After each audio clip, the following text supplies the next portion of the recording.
Technology sector layoffs. Now we are starting to see layoffs right here in the Bay Area. Hi, I'm Amol Heda with Keller Williams Bay Area Estates and author of Thriving Through Ownership. We had COVID, then we had rampant inflation because of the consumption and supply chain breakdowns. And then now to control the inflation, we have interest rates, high interest rates. And now we are faced with layoffs in the technology sector.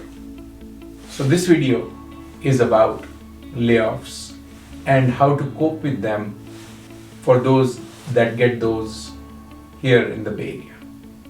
I have been very closely connected and have worked in the technology sector for about 25 years now. And I have seen the ups, the downs of it. I have seen the two very deep cut cycles. One during the dot-com bust after 9/11, and the second, the Great Depression, which was caused by rash financing and the real estate meltdown.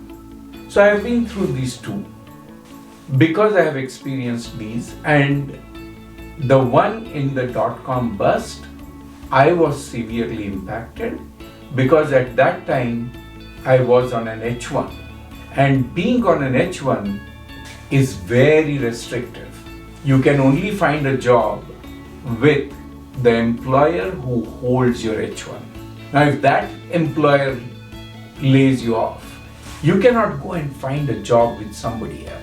And so that's the very restrictive one. It impacts your life. Some people sadly have to go back to their own country of origin where they can find their job. Fortunately for me at the time, my wife was on an H1, I went on an H4, and I did not lose my status to stay in this country. And then I got my green card, and that's when I got my job back again.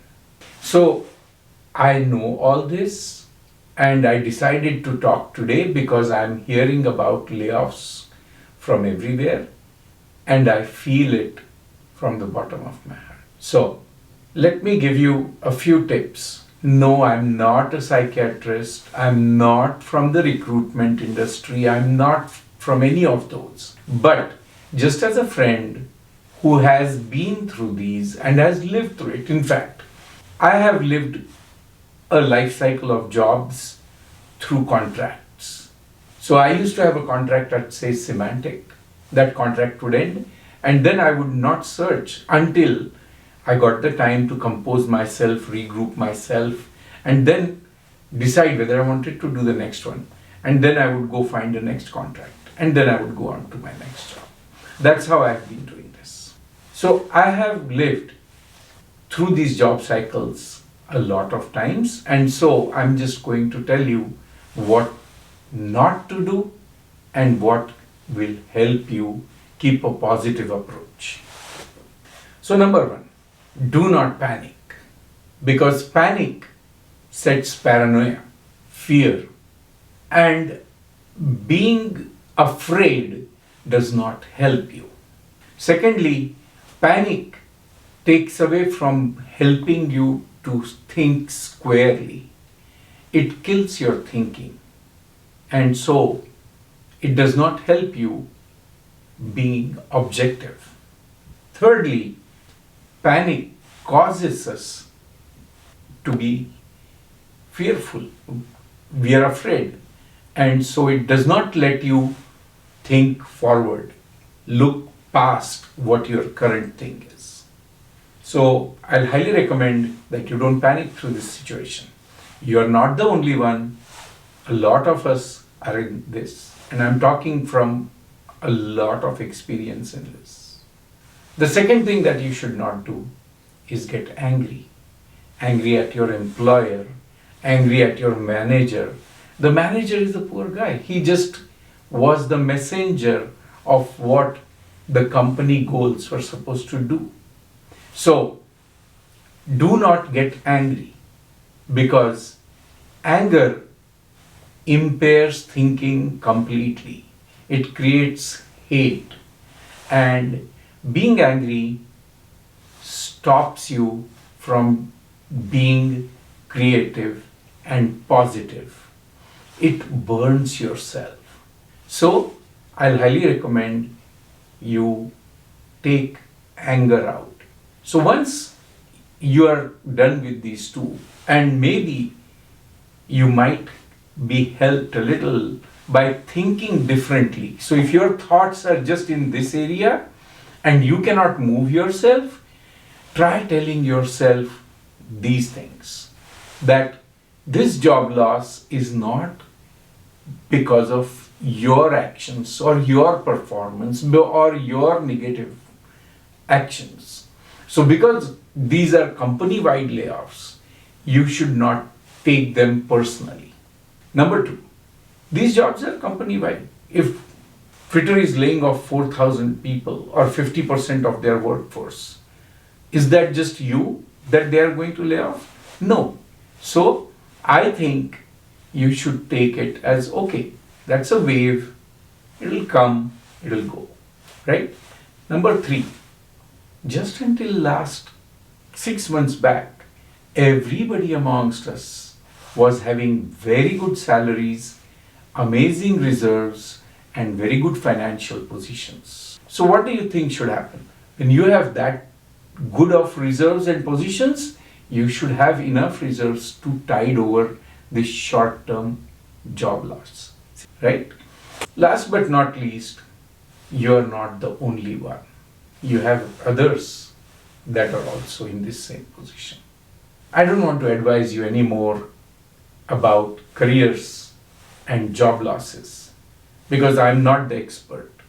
I'll highly recommend you reach out to your friends, your peers, your HR, maybe even a psychiatrist if you're too much caught into this.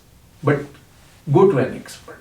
Me, having done real estate for the last 2 decades now, and having helped about 200 or more families buy and position their home, let me get back to real estate. So, job gives you that solid feeling, that continuous flow of money, that income coming to you, and gives you that feeling of stability and feeling on the solid ground. Home is a result of that. And so when people come to me asking me for help to help me find their home, I always help them position through their income, how much reserves they have, what is the down payment that they should go through, the lowest down payment they should go to exactly for these situations when they don't have a job for a short period or a long period. They should be able to go through these cycles, and that is how I typically help. One thing I always tell, even if you were renting, so a lot of people don't buy a home because they think if they lose a job, how will they pay the mortgage? Even if you don't have a job and you're renting, guess what? You're not going to go on the streets and not pay rent. You're going to be responsible for your rent. So renting or owning is the same. You just have to design your monthly cash flow around your finances, your monthly income, and the reserves that you have for these situations. So that's how you should be going. Now, I have had my clients call me and say, Amol, I just lost a job and I'm on H1. I need to pack and go back to my country. How do I go from here? An easy approach would be to ask him to sell his house, get whatever money he can, and move out. But that's not my approach. So I typically ask them, this job loss is going to be temporary, it's not going to be permanent. So design your life around the temporary event, just deal with it and go. So when people called me when they lost their jobs and they were on H1, I said, look, even if you have to leave the country, in the worst case you don't even have to, but in the best case you don't even have to. But even if you have to leave the country, all you have to do is rent your home.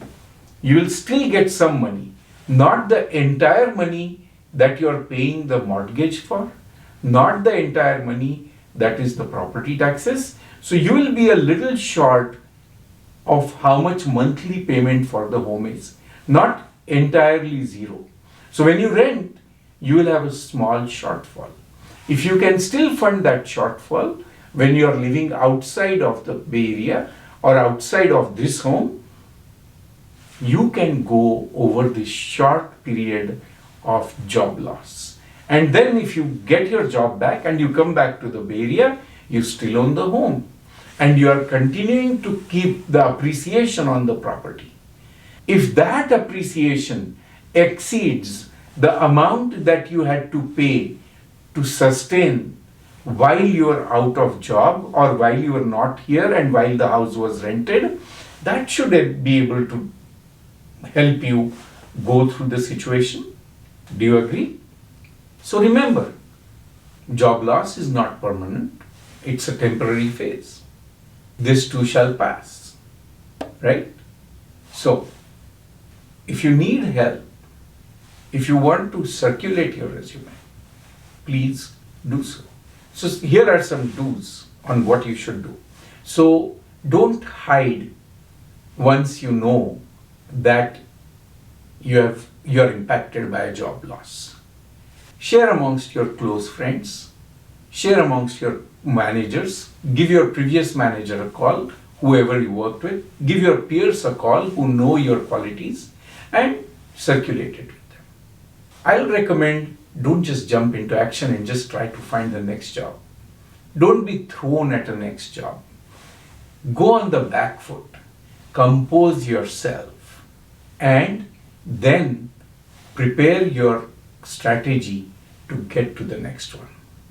A good way that I used to follow is I used to look for all the job requirements on the market, and I used to try to identify which ones attract me most or what is in my growth path.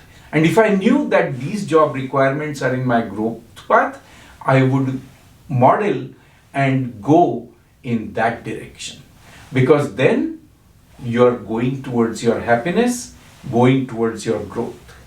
So that's the other thing. One other thing I used to do when I used to find my job is do a SWOT analysis. You must all be familiar with the SWOT analysis: strengths, weaknesses, opportunities, and threats. Once you map those, you will be much more prepared to go find your job. So do these things. If you need help, feel free to call me. I would love to meet you for coffee. And do not take any harsh decisions while you're doing these actions. Like selling your home, like moving out of this area. All these things are temporary, they don't help. And they are very counterproductive because you came here for growth. So would you go from here and go into degrowth? Do you think that will help you? Probably not. So do not take any such drastic decisions. Let's sit together. I can be of help. Go meet your friends that you trust. That will help.